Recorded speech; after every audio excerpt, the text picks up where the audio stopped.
way, I was so tired this morning. I woke up at 6 a.m. 6点钟？哎呀 that's too early. I usually wake up at 8 a.m.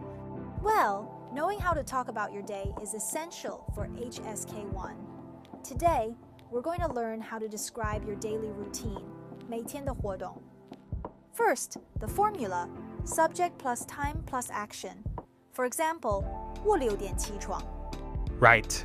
In Chinese, the time comes before the verb. So I say 我8点起床，你呢？ I already told you, 6 a.m. 我6点起床. What about lunch? I eat at 12 o'clock.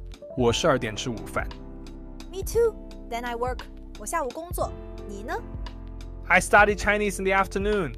我下午学中文。 To sound natural, use 先 first, and 然后 then. Like this. 我先吃饭，然后学习。 Perfect. It makes your daily routine sound like a story, not just a list. I'm usually exhausted by 10 p.m. 我是点睡觉。 I sleep at 11 p.m. 我11点睡觉，你呢？ Wait, I'm asking the audience now. 你几点睡觉？ Recap time. Remember these key verbs: 起床 wake up, 吃饭 eat, 工作 work, and 睡觉 sleep. And don't forget the time plus action rule. Challenge. Tell us one thing you do every day in the comments. Write, 我 time, action. 再见。